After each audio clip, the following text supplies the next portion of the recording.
Bonjour à tous.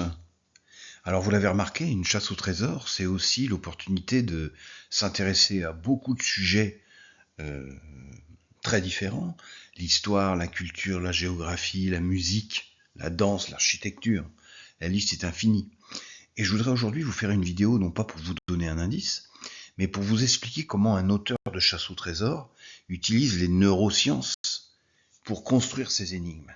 Et si vous comprenez ce point-là, ça peut vous aider à solutionner des énigmes. Je vous explique tout ça. Alors d'abord, qu'est-ce que c'est que les neurosciences? Eh bien en fait, il s'agit de l'étude du cerveau. Donc c'est l'ensemble des travaux qui ont été faits pour comprendre comment fonctionne le cerveau, comment il réagit et à quoi il sert. C'est une science qui est née dans les années 70, au siècle dernier, et qui, depuis, n'a pas cessé de progresser. Et une des expériences les plus connues de cette discipline, qui là date des premiers siècles de notre ère, c'est l'expérience de l'arbre qui tombe dans la forêt. Cette expérience, elle consiste tout simplement à se poser une question toute simple, qui est, à votre avis, un arbre qui tombe dans une forêt sans personne pour l'entendre, fait-il du bruit? Alors évidemment, on a tous envie de répondre à cette question, ben oui, qui est que la forêt soit absolument vide d'un être humain ou d'un animal, quand l'arbre va tomber dans la forêt, il va y avoir du bruit. Eh bien, pas tout à fait. Ce qui va se produire quand l'arbre va tomber dans la forêt, c'est qu'il va y avoir une onde sonore. Ça, c'est démontré et irréfutable. Cette onde sonore, elle est produite par le mouvement de l'arbre dans l'air quand il tombe, et puis l'onde sonore encore plus importante quand l'arbre rencontre le sol. Donc oui, il y a bien une onde sonore. Mais une onde sonore est-elle un bruit? Pas tout à fait. Un bruit, c'est toujours perçu par un cerveau. Le cerveau humain ou d'un animal. Sans cerveau humain, il n'y a pas de bruit. Pourquoi? Parce que le bruit est une notion qui est connotée à une expérience sensorielle. Qu'est-ce que ça veut dire? Ça veut dire, quand j'entends un bruit, je l'interprète et il a un sens pour moi. Et donc vous comprenez bien que pour qu'il y ait un bruit quand un arbre tombe dans une forêt, il faut à proximité un cerveau humain ou d'un animal. Et ce point est fondamental quand on écrit des chasses au trésor, parce qu'on va utiliser cet aspect pour gérer le niveau de complexité des énigmes. Je vous explique tout ça. Imaginez par exemple que la personne qui soit dans la forêt à proximité de l'arbre qui tombe soit un bûcheron. Donc le bûcheron, il va entendre le bruit de l'arbre qui tombe, évidemment. Mais la question qu'il faut se poser, c'est à quoi va-t-il associer ce bruit? À quoi le cerveau du bûcheron va-t-il associer le bruit de l'arbre qui tombe? Eh bien, il est possible que ce bûcheron associe le bruit d'un arbre qui tombe à du chiffre d'affaires, à des ventes, parce qu'il pourra aller couper l'arbre qui est tombé et vendre le bois. Si c'est un chanteur qui se promène dans la forêt au moment où l'arbre tombe, son cerveau, lui, tout au contraire, il pourra associer la chute de cet arbre, le bruit de la chute de cet arbre, à une inspiration pour écrire une chanson. Si c'est un boulanger, il pourra très bien associer ce bruit à une baguette de pain, parce que de loin, un arbre couché sur le sol et le bruit d'un arbre qui tombe pourra lui faire penser à la forme d'une baguette de pain. Si c'est un médecin qui entend le bruit de l'arbre qui tombe, ce bruit pourra lui faire penser à sa vocation, à soigner les autres, parce qu'il associera cette chute de l'arbre, ce bruit, à sa vocation, c'est-à-dire aider et soigner les autres. Si c'est un homme politique, on pourrait imaginer par exemple que cet homme politique, le bruit de l'arbre qui tombe, lui fasse évoquer le respect de l'environnement, etc., etc. Vous voyez que les possibilités d'interprétation du bruit de l'arbre qui tombe sont infinies. Vous commencez à voir où ça vous mène pour les énigmes de la chasse au trésor? Je vous explique tout ça. Imaginez par exemple que dans une énigme de chasse au trésor, je vous ai mis la photo de cet album de musique de Céline Dion, qui a été écrit par Jean-Jacques Goldman. Bon. Alors vous voyez ici que je vous mets une photo, et là je ne parle plus d'un bruit comme je l'ai fait auparavant avec un arbre qui tombe dans la forêt, mais là on n'est pas sur une perception auditive, on est sur une perception visuelle.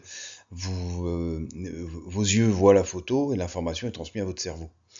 Eh bien, voici, je vous ai fait une liste comme ça en quelques secondes de toutes les perceptions possibles suite à la vue de cette photo de l'album de Céline Dion.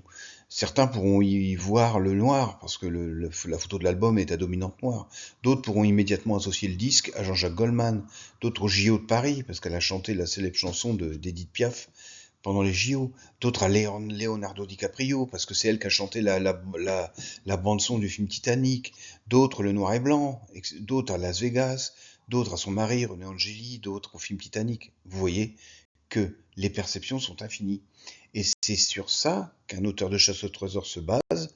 En mettant une simple photo indice de Céline Dion dans une énigme, il sait pertinemment que les chasseurs vont partir dans de multiples directions. Je continue. En quoi tout ça peut vous aider pour résoudre une énigme? Ici, je vous ai mis la première énigme de votre chasse au trésor. Eh bien, si vous bloquez, si vos perceptions vous entraînent dans des fausses pistes, par exemple pour interpréter l'image du podium, vous voyez qu'en bas, il y a une photo qui est un podium olympique d'ailleurs, si vous bloquez dans vos perceptions pour interpréter cette image et que vous n'en sortez pas, le conseil que je peux vous donner, c'est de montrer l'image à quelqu'un d'autre. Ben oui, parce que si par exemple, par hasard, vous montrez cette image à, comme j'ai dit tout à l'heure, à un bûcheron, à un homme d'affaires, un chanteur, etc., lui, en voyant cette image du podium, il va vous donner d'autres pistes. Il va vous indiquer ses propres perceptions qui ne sont pas les vôtres. Donc ça, c'est un conseil qui marche souvent dans les chasses au trésor. J'ai beaucoup de chasseurs qui me disent, bah, j'ai montré la photo à mon voisin, ma femme, mon père ou mon collègue de bureau, et en 3 secondes, il m'a orienté vers une piste qui était la bonne solution. Donc le conseil, c'est si vos perceptions vous bloquent et vous emmènent sur des fausses pistes, il faut montrer les énigmes à d'autres personnes.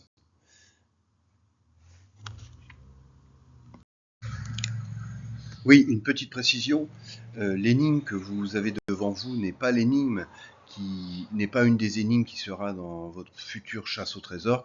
C'est une énigme d'une précédente chasse au trésor qui d'ailleurs est toujours en cours et dont le titre est Opération France 98, une chasse au trésor sur le thème de l'histoire de la Coupe du Monde de football.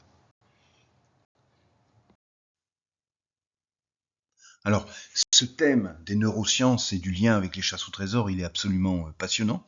Et si ça vous intéresse, si vous voulez approfondir toutes ces notions, il y a 3 œuvres que vous pouvez lire. Le premier, c'est un livre qui est sorti il y a 10-15 ans, un livre grand public absolument remarquable, qui a été écrit par un médecin et une psychologue qui s'appelle Catherine Emley-Périssol. Et le titre du bouquin, c'est Comment apprivoiser son crocodile. Vous l'avez compris, le crocodile en question, c'est votre cerveau qui, comme un crocodile, parfois va analyser les choses de manière très binaire, bon, mauvais, bien, pas bien. Et parfois, c'est pas facile dans la vie de dialoguer avec ce crocodile, de le comprendre et de le décoder. Évidemment, vous voyez, j'utilise le mot décoder parce que si vous comprenez toutes ces notions, évidemment, pour décoder une énigme, ça va beaucoup vous aider. Ensuite, le père des neurosciences, c'est Henri Laborie, qui était un médecin, un chercheur et un neuroscientifique. Donc il a publié beaucoup de bouquins. Le plus célèbre, c'est celui qui s'appelle L'éloge de la fuite, dans lequel lui, il analyse les comportements qui sont liés au fonctionnement du cerveau.